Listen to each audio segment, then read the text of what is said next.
Morning, Fuel Church. Welcome back to Fuel Church Online. Just kind of 2 words of announcements before I get into the message today. Number 1 is I was really hoping to be able to live stream today's message because we're adding 2 or 3 elders actually today. But it didn't happen. We're probably going to be another 2 weeks. We may have it ready for next week, but it probably 2 weeks at the most, it seems like at this point, we'll be live streaming our services. So instead of a pre-recorded sermon, it will be a live sermon from Sunday morning in the worship center, and then it'll be posted just like you are watching it now. You can go back to YouTube, and I think it may be on Facebook as well, and watch them at any time. So that'll be great. But the other announcement is actually that we're adding 3 new elders this week. We've got Jim Bach, Chad Ferris, and Craig Perro. Now, all 3 of these men have been pastors in the past. They're wonderful, godly men. We are so blessed to have them come and be a part of our elder board here at church. And they're going to be overlooking and watching what we do and providing leadership from a very high perspective. So we're grateful to have them. And if you get a chance to meet them, you'll be blessed by them as well.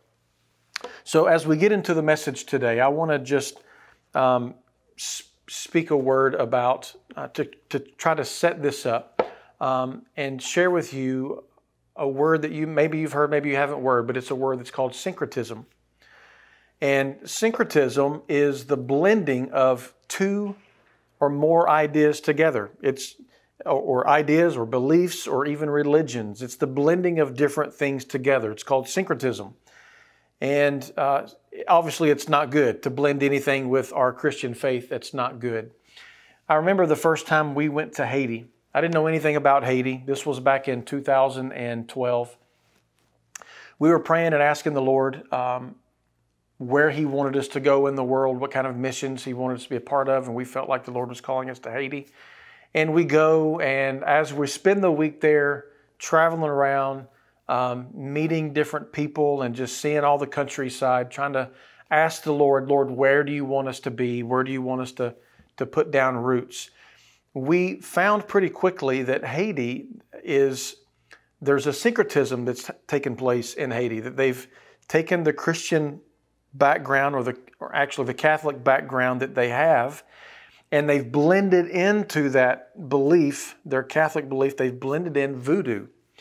And so you've got both. You've got the vast majority of Haitians that practice both Christianity or Catholicism and voodoo. And they don't see an issue with this. They think, in fact, this is good. They're covering all their bases.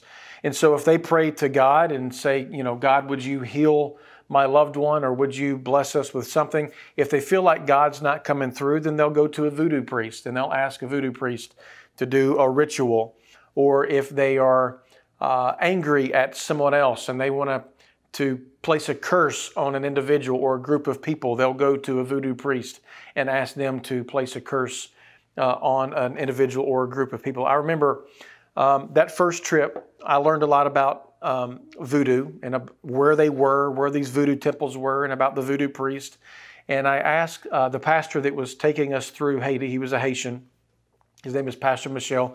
Became a very good friend of mine.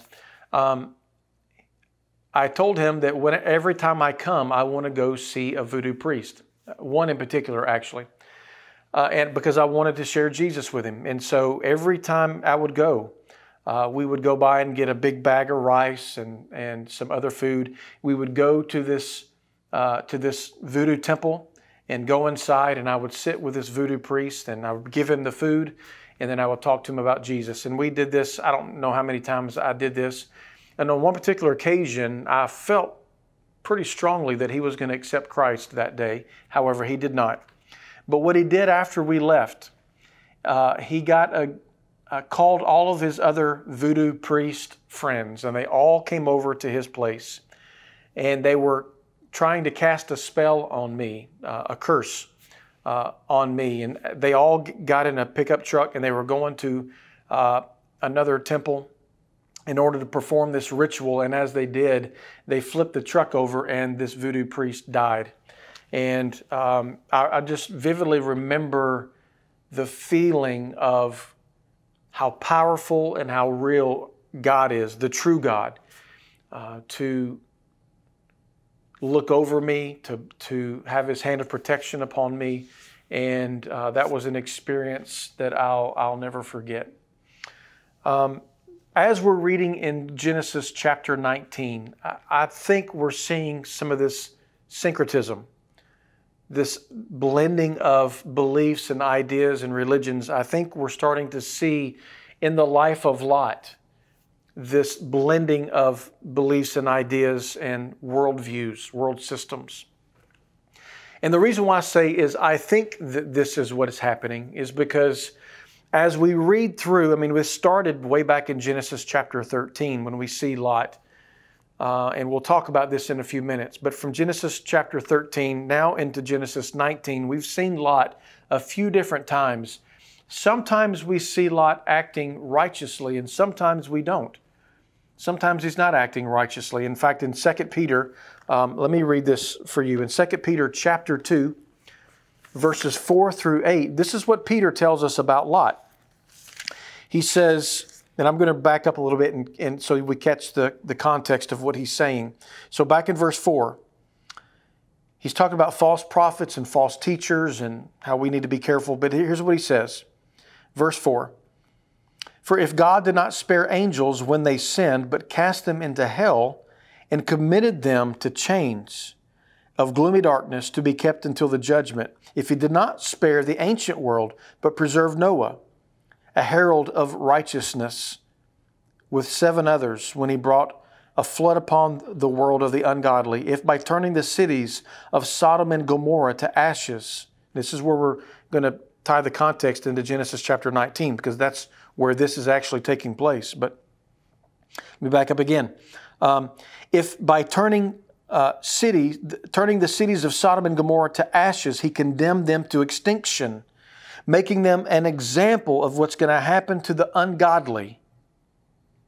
If He rescued righteous Lot, greatly distressed by the sensual conduct of the wicked, for as that righteous man lived among them day after day, he was tormenting his righteous soul over their lawless deeds that he saw and heard. So basically what Peter is telling us in 2 Peter chapter 2, Peter is telling us that Lot was a righteous man. And I'm sure he was. The Scriptures don't lie. The Scriptures are true. But there are also other times where we see him acting unrighteously. And so this creates a dilemma for me as I've been studying. And then the dilemma gave way to, I think, a very clear message that the Lord has given me about chapter 19, about Lot. And it's really this contrast between righteousness and unrighteousness. It's the idea of syncretism, of the blending of worldviews or belief systems or religions. When we blend them together, like the Haitians have with Christianity and voodoo, when we blend them together, it's ungodly. The whole system becomes ungodly. And I think we're going to see this in Lot's life. And I'll point these things out as we go. And there's going to be, at the end of this message, there will be both a word of warning and a word of encouragement. And I'll point these out as we go. So let's begin Genesis 19, beginning in verse 1. It says, "The 2 angels came to Sodom in the evening." So this is a continuation of chapter 18. We saw in chapter 18 that three men came to Abram. Abram was sitting outside of his tent. These 3 men came up. Well, we found out that 2 of them were angels and one of them was God Himself. He clothed Himself. He cloaked Himself as a man, at least had the appearance of a man, and revealed Himself to Abram. Well, in chapter 19, that Abraham and God have this conversation back and forth that God is revealing to him that He's going to destroy Sodom, and Abraham is begging God not to destroy the entire city, that if there's enough righteous people there would he preserve the city. And so this goes back and forth, and then it leads us into chapter 19. So two of the three, so the Lord goes back to his dwelling, goes back to heaven, and the two angels proceed, and they go into Sodom and Gomorrah. So here is where we pick up in Sodom. Chapter 19, verse 1. The two angels came to Sodom in the evening, and Lot was sitting in the gate of Sodom. When Lot saw them, he arose to meet them and bowed himself with his face to the earth and said, "My lords, please turn aside to your servant's house and spend the night. Wash your feet. Then you may rise early and go on your way." They said, "No, we will spend the night in the town square." But he pressed them strongly.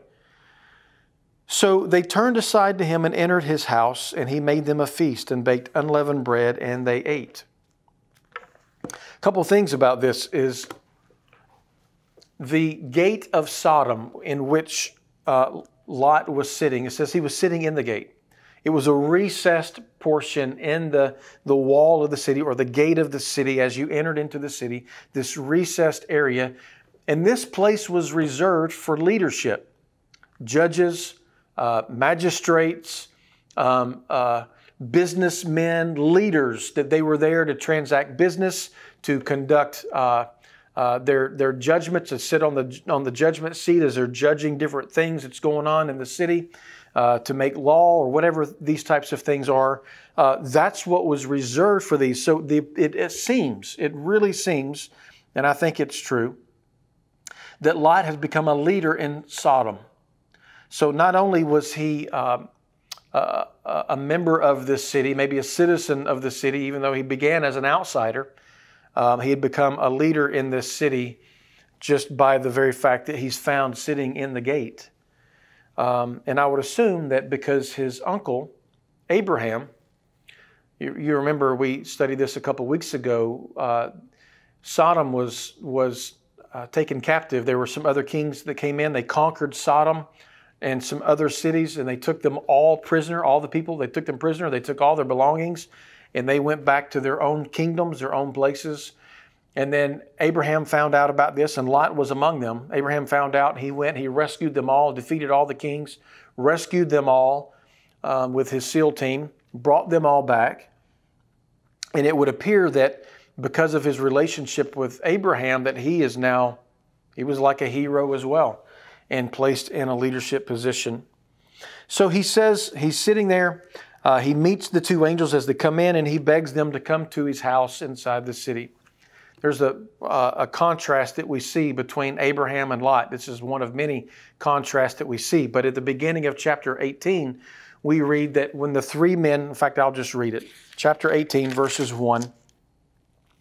The Lord appeared to him, talking about Abram, before he was renamed Abraham. The Lord appeared to him by the oaks of Mamre as he sat at the door of his tent in the heat of the day.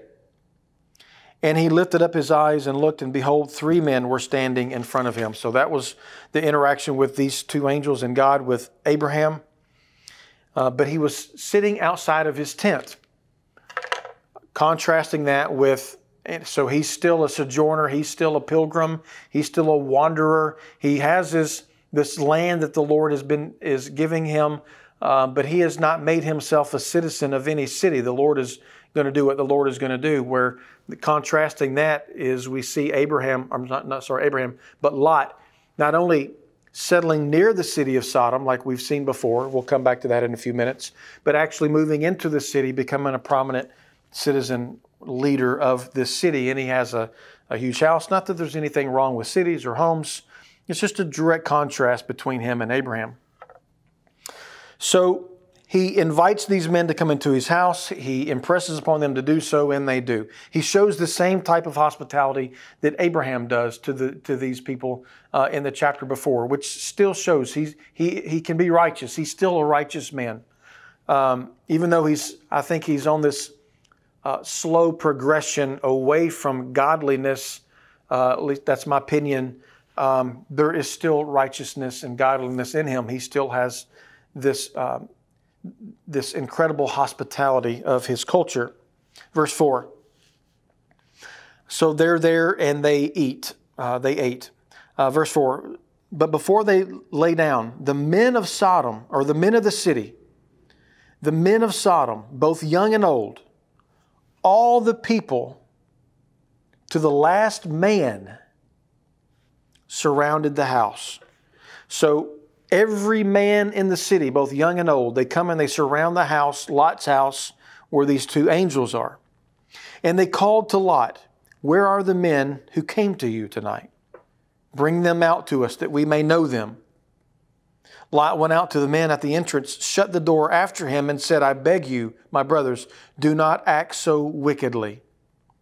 Behold, I have 2 daughters who have not known any man. Let me bring them out to you and do to them as you please. Only do nothing to these men, for they have come under the shelter of my roof." This is an unthinkable response from Lot. I can't conceive how Lot could have this type of a response.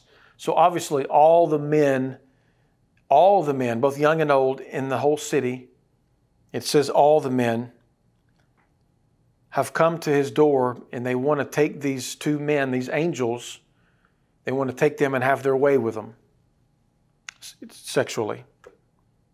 And so instead of allowing them to do that, he begs them to not only not take the men, but instead take his 2 daughters who have known no men and do with them as ever you wish. This is unthinkable. I can't even wrap my head around this. But this is what he does. I don't believe that this is a righteous, I could be wrong. I just don't understand this whole scenario here. But to me, this is not righteous. It's not righteous. Like the angels can take care of themselves. They don't need us to take care of them. And actually, this is what we see. But notice what they say in response. Verse 9. But they said, "Stand back." And they said, "This fellow came to sojourn, and he has become the judge." So this is just another indication to me that he has become a leader in this group. I don't think this was more than just them having a smart aleck response. Say, "What, are you the judge of us? You're going to tell us we can't do these things?" I think it's more than that. I think it's still speaking to the fact that he is a prominent leader. He used to be a sojourner, a traveler, a pilgrim, someone just passing through, but now he is one of them. "Now we will deal worse with you than with them." So now he's also under threat of some horrible things. I don't know what could be worse than what they wanted to do to the other 2. Then they pressed hard against the man Lot and drew near to break the door down. But the men reached out. So now we got the angels coming back in. So the angels, the men, they reached out their hands and brought Lot into the house with them and shut the door. And then they struck with blindness the men who were at the entrance of the house, both small and great, so that they wore themselves out groping for the door. So the angels, like I said, they don't need us to defend them. Like, I'm not going to give my daughters up for someone like that. I can't even fathom what's happening here. And so the angels, they grab Lot, they bring him into the house, they shut the door, and then they strike all the men out there with blindness, and they have no idea what's going on. Verse 12. Then the men said to Lot, the angels, "Have you anyone else here, sons-in-law, sons, daughters, or anyone you have in the city? Bring them out of the place, for we are about to destroy this place, because the outcry against its people has become great before the Lord, and the Lord has sent us to destroy it." So Lot went out and said to his sons-in-law, who were about to marry his daughters, or who were to marry his daughters, and so they're engaged, "Up, get out of this place, for the Lord is about to destroy the city." But he seemed to his sons-in-law to be jesting. So they laughed him off, didn't take him seriously. As morning dawned, the angels urged Lot, saying, "Up, take up your wife and your daughters, your 2 daughters who are here, lest you be swept away in the punishment of the city." But he lingered.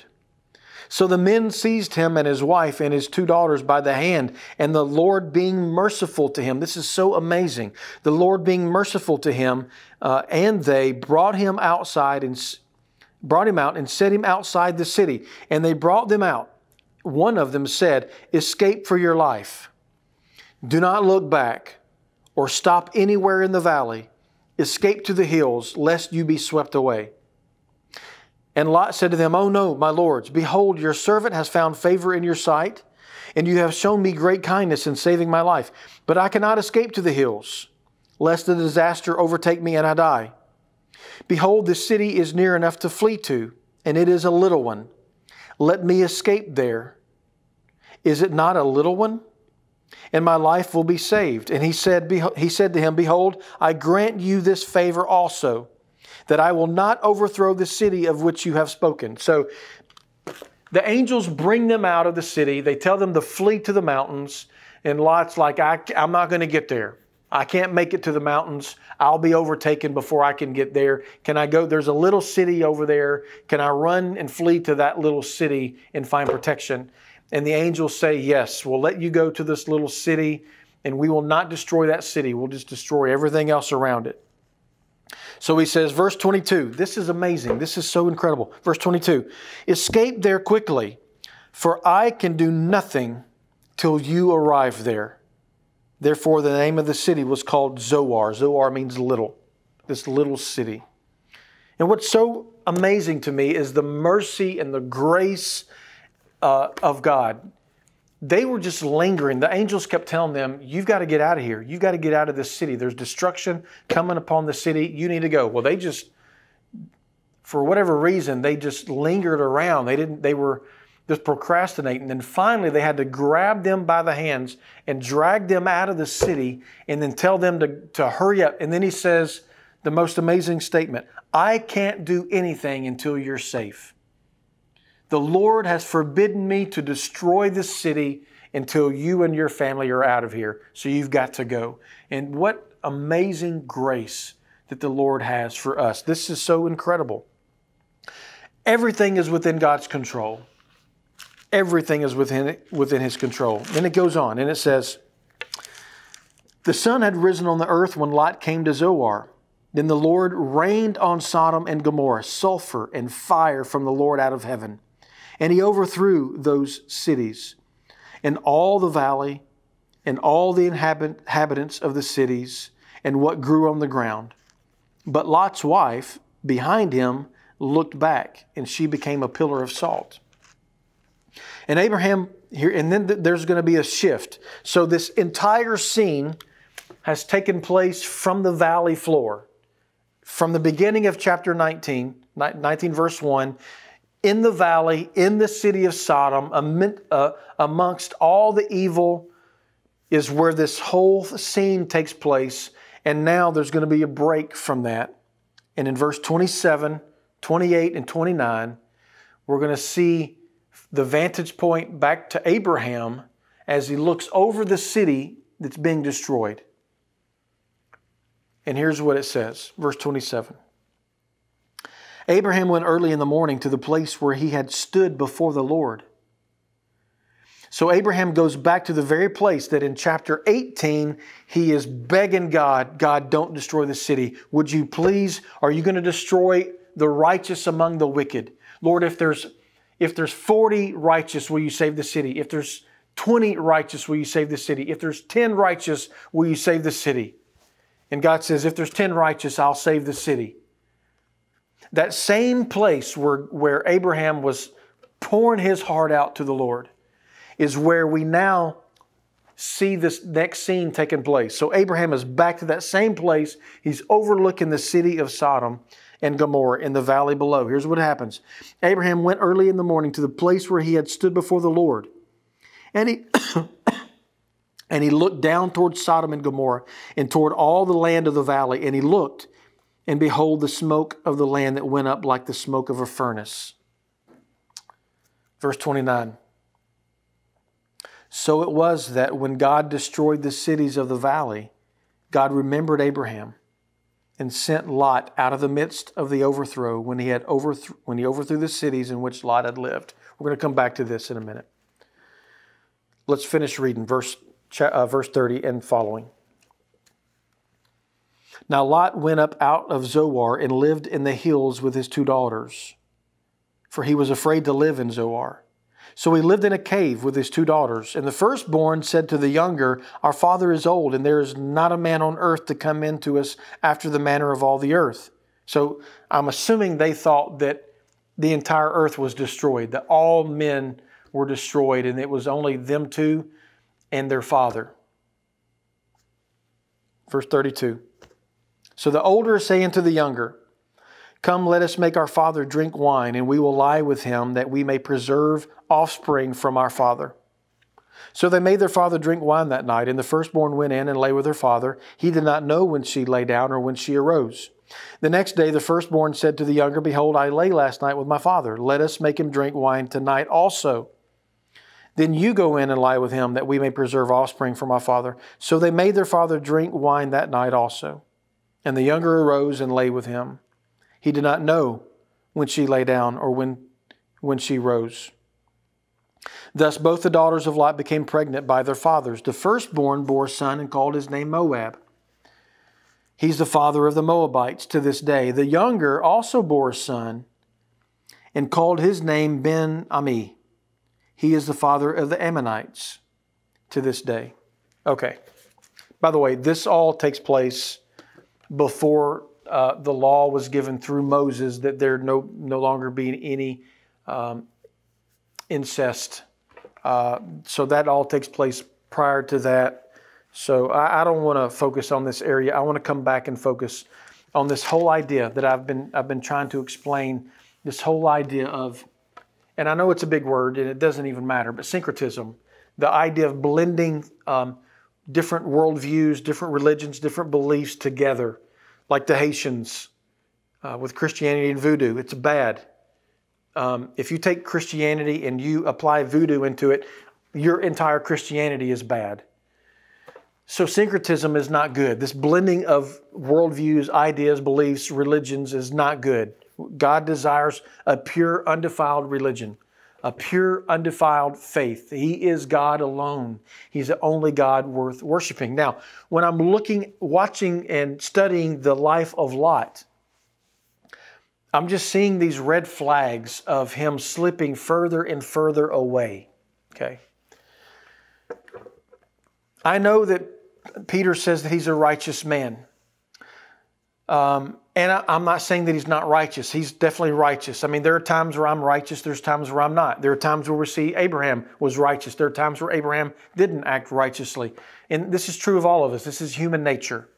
But when I'm looking at Lot specifically, I'm drawn to some very specific moments of his life that seem to me to tell me that he's blending in with the world around him and not being just true to the Lord and the Lord only.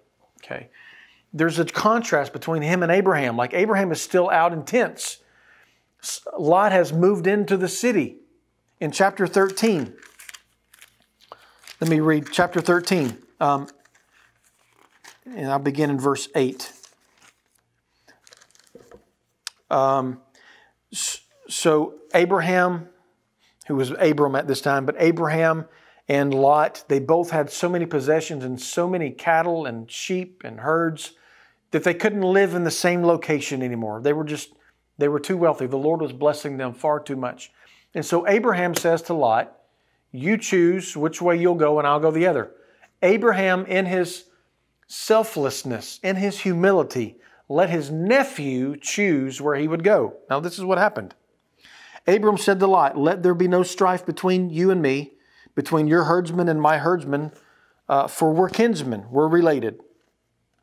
Is not the whole land before you? Separate yourself from me. If you take the left hand, I will then go to the right. Or if you take the right hand, then I will go to the left. So Abraham gave his nephew first choice. And here's what Lot chose. Verse 10. Lot lifted up his eyes and saw that the Jordan Valley was well watered, everywhere like the garden of the Lord, like the land of Egypt in the direction of Zoar. This was before the Lord destroyed Sodom and Gomorrah. Verse 11. So Lot chose for himself all the Jordan Valley, and Lot journeyed east Thus they separated from each other. Abraham settled in the land of Canaan, which is basically a desert with some little wells sprinkled in every once in a while, but it's basically desert. Lot chose the greater by far of lands to settle in. Abraham said, fine, I'll go into the desert. I'll go to Canaan. This is the promise anyway. Abraham settled in the land of Canaan, while Lot settled among the cities of the valley and moved his tent as far as Sodom. And so we see in chapter 13 that he moved up to the border of Sodom and set his tents. But by the time we get to chapter 18, he's already moved into the city. He's out of his tent, he's in a home, and he is found in the gate of the city of Sodom as one of the leaders. One of the leading men of the city. So we see this slow drift, this progression in his life of moving just further and further away, ever so slowly. The next thing that we see is obviously that he's a potential leader in Sodom. It shows a little bit more of a drift. And then we see also that he's not only this, but he's given his daughters engaged to be married to the men of Sodom who are not righteous. It's very clear in the text that not only are the men of Sodom not righteous, they're not only promiscuous, but they're engaging in homosexuality as if it's okay. And so, but Lot gives his daughters to be engaged, to be married to men of this city. Men, by the way, who didn't listen to Lot when he said, we need to get out of the city, and they were destroyed. The future son-in-laws were destroyed in the city. They were not righteous men, but Lot had given his daughters. They were going to be unequally yoked. And then the last thing, and so we see this drift. We see this just slow progression, this slow drift. And the last thing we see is in verses 29, we see that it seems to me the reason that Lot was actually saved. Remember, we zoom out from the scene as we see it from the valley floor, from the midst of the sin. We're up on top of the mountaintop with Abraham as he, in the same place that he stood with the Lord and he's looking over the city. And it says in verse 29, and again he spoke to him and said, I'm sorry, I'm in the wrong chapter 19.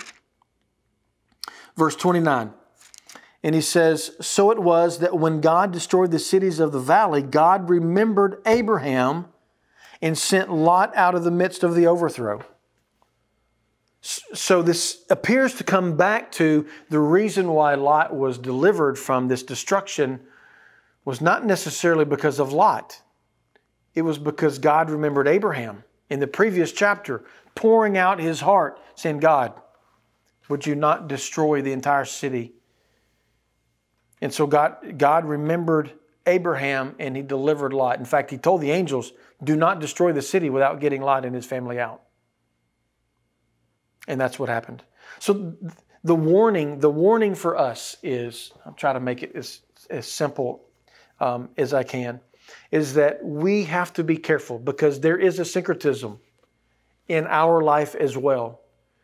It may not be as blatant as what we see in Haiti with the blending of Christianity with voodoo. Like everybody knows that's bad. There's never a question in a Christian's mind if they should practice voodoo. Like we would know, no, that's incredibly ungodly. That would bring dishonor upon the Lord, and no, that's obviously the wrong thing to do. But we have a syncretism in our lives, especially in America, that's just as dangerous, if not more, because it goes by for so many Christians, it goes by unnoticed. And that is like what we see with Lot, this getting more and more comfortable in the world. And there are just far too many Christians that are so comfortable in the world that they watch the same movies that everyone else watches. It doesn't matter the language. It doesn't matter if it has nudity. It doesn't matter if it's full of sex. It doesn't matter to them. It's just normal. There are Christians that that believe that you can, the exact example of Sodom and Gomorrah, God destroyed the city. Obviously, one of the reasons the evil was so wicked that they were practicing homosexuality. God destroyed the city. They tried to come and take the angels and have relations with the angels. But in our culture, that's becoming more and more and more normal and more accepted. But we can't accept it. This is syncretism. This is the blending of worldviews together, and it is as dangerous, if not more, than blending Christianity with voodoo. Because this other stuff, we just don't see it. We're as involved with worldly things. A lot of Christians are as involved in worldly things as non-Christians are, and this is a tremendous problem. Too many people, they stop at confessing Jesus as Lord. And so there's a lot of people that would say to me and to you, oh, I believe in Jesus. I believe in Jesus. I believe that He's the way to heaven. And they stop at that, and they don't allow the Lord to transform their lives, because this is what the Lord does. He transforms us. It's not, when we say we have faith and trust in Jesus, that's just the very beginning. That's the tip of the iceberg. There is a progression from there of transformation, of sanctification, that we're changed, continually becoming more and more like Christ. And if we're not careful, we never engage in the transformation because we're so involved in the world and we don't even realize it. In fact, in the book of Psalms, the very first Psalm, so Psalm chapter 1, verse 1 and 2, says this: Blessed is the man who walks not in the counsel of the wicked, nor stands in the way of sinners, nor sits at the seat of scoffers. But his delight is in the law of the Lord, and on His law he meditates day and night. Do you see a progression? He starts walking, standing, and sitting. It's this progression of a movement away from God. And I think this points it out so well. And he says, blessed is the man who doesn't walk in the way of the world, who walks in the way of the Lord, who won't stand for what God won't stand for, and will not sit and allow himself to be inundated with the things of the world, but he delights in the law of the Lord, and he meditates day and night. So we have to understand that it's a slow fade. There's a song by Casting Crowns. It's used to be one of my favorite songs. It's Slow Fade. That we just don't end up somewhere in a day. It happens over a season, sometimes over a lifetime. And the progression away from God is devastating for most people who claim to be Christians. They find themselves so far out there in the world and they don't even realize it. And for a lot of people, I think possibly for Lot, I think the allure of worldly things was a draw for him. This desire to have God, to have things of the world apart from God. It's like not to be used for the Lord, not to acknowledge that it's a blessing from the Lord. Like this, just worldly things, worldly comforts. And this is a tremendous issue for Christians in the United States. In our staff, we're studying the Book of Ecclesiastes every week as a staff, as pastors. And Ecclesiastes, I think, is, we don't know exactly who was written by it. It seems to be written by Solomon, the smartest guy in the world. So Solomon at this time, and probably still to this day, was the wisest man to ever live, the wealthiest man to ever live, and the most powerful man to ever live, more than likely. When he reigned over everything. And so we just think, and here's what he says, okay? Here's the wisest man, most powerful man, wealthiest man in the world. In Ecclesiastes chapter 2, let me read some of this, 1 through 11. He says, I said in my heart, come now, I will test you with pleasure. Enjoy yourself. But behold, this was also vanity. I said of laughter, it's mad, and of pleasure, what use is it? I searched my own heart, how to cheer my body with wine, my heart still guiding me with wisdom, and how to lay hold of folly till I might see what was good for the children of man to do under heaven during the few days of their life. I made great works. I built houses and planted vineyards for myself. I made myself gardens and parks. I planted in them all kinds of fruit trees. I made pools for myself from which to water the forest of growing trees. I bought male and female slaves. I had slaves who were born in my house. I had also great possessions of herds and flocks, more than any who had been before me in Jerusalem. I also gathered for myself silver and gold and treasure of kings and provinces. I got singers, both men and women, and many concubines to delight in the sons of man. So I became great, and I surpassed all who were before me in Jerusalem. And also my wisdom remained with me. And whatever my eyes desired, I did not keep from them. I kept my heart from no pleasure, for my heart found pleasure in all my toil. And this was my reward for all my toil. Then I considered all that my hands had done, and the toil I had expended in doing it. And behold, all was vanity and striving after wind. There was nothing to be gained under the sun.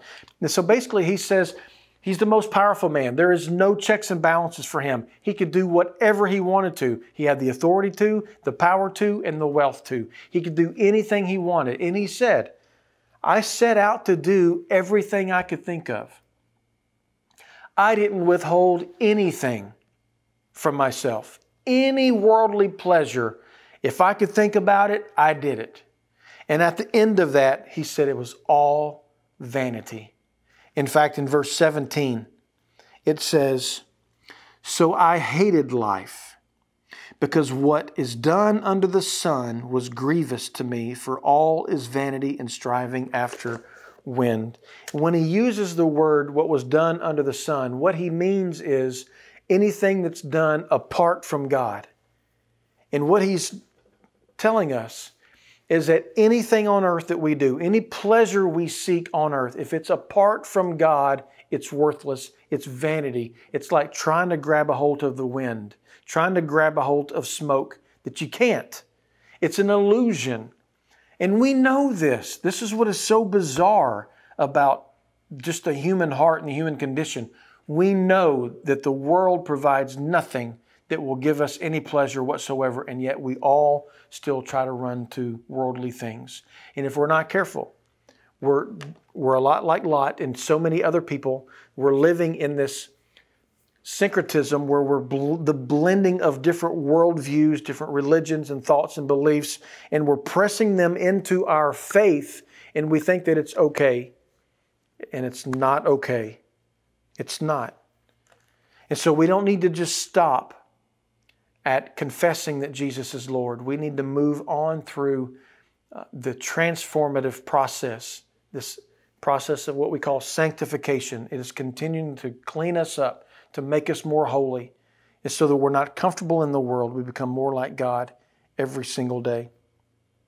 So that's a word of warning. There is a word of encouragement I just want to share with you, and that goes back to verses 27, 28, and 29. So I'm just read it again, and then I'll close with this thought. 27, 28, 29. Abraham went early in the morning to the place where he had stood before the Lord. And he looked down toward Sodom and Gomorrah and toward all the land of the valley. And he looked, and behold, the smoke of the land went up like the smoke of a furnace. So it was, when God destroyed the cities of the valley, God remembered Abraham and sent Lot out of the midst of the overthrow when he overthrew the cities in which Lot had lived. And here's the word of encouragement, is that God hears our prayers. Literally, when we pray for the Lord to intervene and save somebody, whether it be a friend or a coworker or a family member, God hears us, and He's acting on the behalf of our pleas.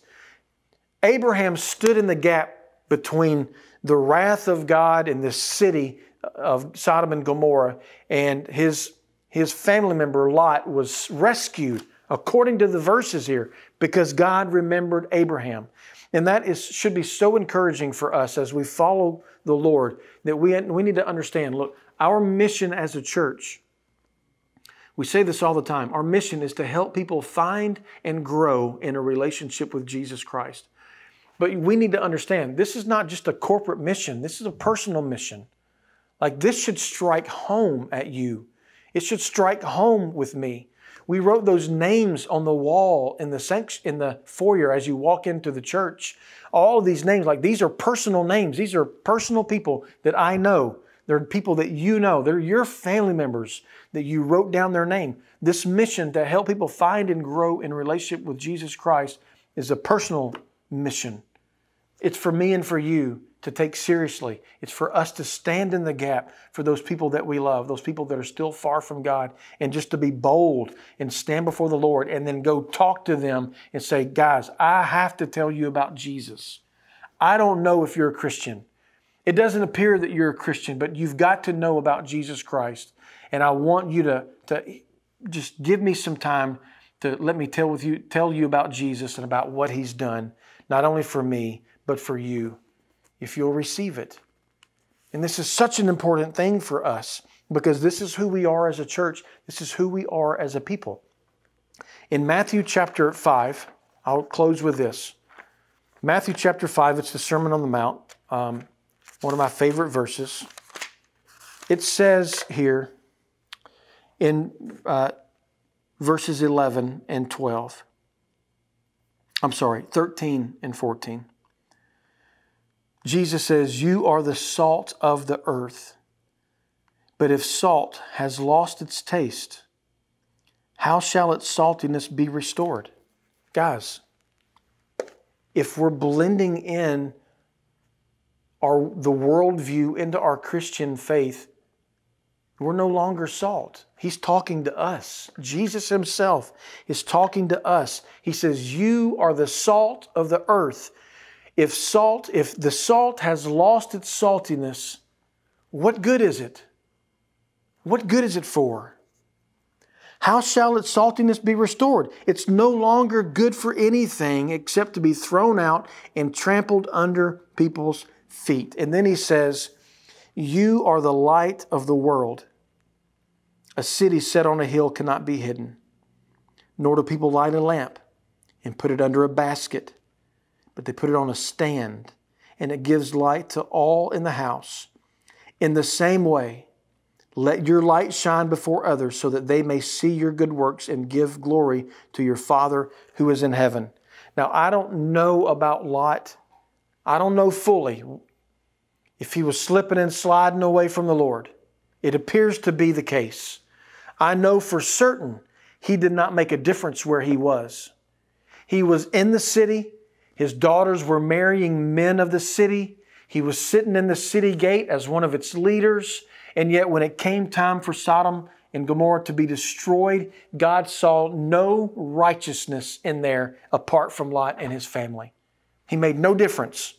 He was not salt where he was. He was not light where he was.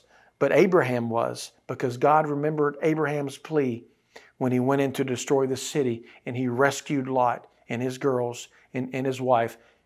Well, his wife didn't make it out, but He rescued them and He brought them safely out. And this is a word of encouragement for us and also a word of warning. We have to be salt and light. If we look like the world, we smell like the world, if we act like the world, if we watch the same things that everyone else is watching and we go, well, it's just normal. We know what the Word of God says. We know how we should live our life. We know what we should believe. We know what we should be okay with. We know what we should be standing for. We know what the Bible says. And if we're not careful, what we're going to do is we're going to be blending in the world into our Christian faith, and we're watering it down, and we're no longer salt, and we're no longer light. And then the names on the wall mean nothing to us because we're never going to be able to reach them. If they mean anything to us, we need to give ourselves fully to the Lord and let the Holy Spirit transform our lives so that we be the salt and the light that He's called us to be. Because I don't know about you, but it burdens me every time I come into the sanctuary and I see all these names and I walk into the sanctuary. And if you haven't been here in a while, or maybe you've never stepped foot in our church, but when you walk into our church, there's a container of orange ping pong balls on one side and a container of almost completely empty ping pong balls on the other. The ping pong balls that are full, the container that's full, represent the names that's still on the wall that have not come to Christ. And there's 18 ping pong balls that's been moved over into the other one. Of the 600 and something ping pong balls, there's 18 ping pong balls that God has answered our prayers. And I think we've got to stand stronger, taller, more boldly in the gap for those 600 and something names. We've got to let God transform our lives. We've got to submit and give ourselves fully over to Him so that He transforms us so that we are salt and light to the people that we know and love the most, and to everyone else, wicked people and all, that we are a reflection of the love of Christ and that we can win some. I pray you're encouraged today. I love you guys. God bless you. We'll see you next week.